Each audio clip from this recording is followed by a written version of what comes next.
In the small, forgotten town of Ravenbrook, nestled deep within the dense woods, there stood an abandoned house.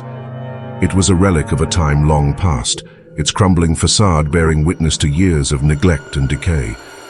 Locals whispered tales of the house being haunted, its halls echoing with the tormented souls of those who had met their demise within its walls. Amongst the stories that circulated, one in particular chilled the bones of even the bravest souls. It was the legend of the creepy face, an eerie visage that appeared in the windows of the abandoned house, its twisted grin sending shivers down the spines of anyone who dared to glance upon it. Sarah, a curious teenager with a penchant for adventure, had heard the stories countless times. But unlike the others who cowered in fear, she felt an inexplicable pull towards the mysterious house. One moonlit night, her curiosity got the better of her, and she decided to investigate the abandoned mansion. With her heart pounding in her chest, Sarah approached the dilapidated house. The air hung heavy with the scent of decay, and the wind whispered through the overgrown bushes like the murmurs of restless spirits. Ignoring the warning signs, she pushed open the creaking door and stepped into the darkness beyond. Inside, the house seemed to groan with every step Sarah took. Dust coated every surface, and cobwebs hung from the ceiling like tattered curtains.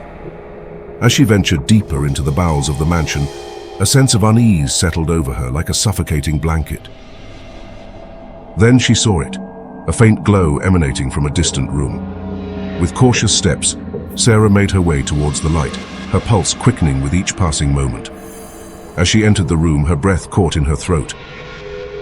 There, in the center of the room, stood a mirror, but it was unlike any mirror she had ever seen.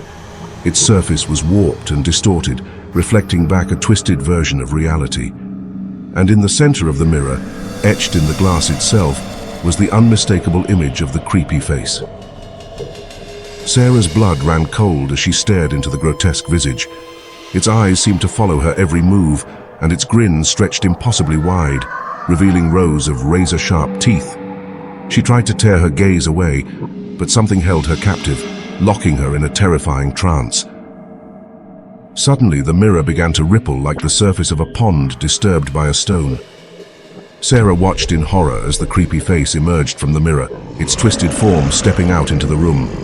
It loomed over her, its breath hot against her skin, and she could feel its malevolent presence enveloping her like a suffocating fog. Desperate to escape, Sarah turned and fled, her footsteps echoing through the empty halls. But no matter how fast she ran, the creepy face was always one step behind, its haunting laughter echoing in her ears.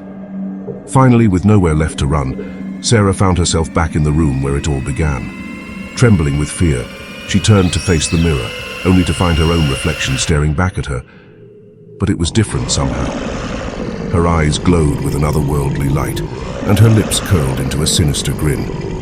And as she gazed into the twisted mirror, Sarah realized with a sinking dread that she was no longer alone. The creepy face stood beside her, its presence merging with her own until they were indistinguishable from one another. From that day forth, the legend of the creepy face continued to haunt the town of Ravenbrook. But now, it was not just a story to be whispered in the shadows, it was a reality, lurking behind every reflective surface, waiting to ensnare its next unsuspecting victim in its terrifying embrace.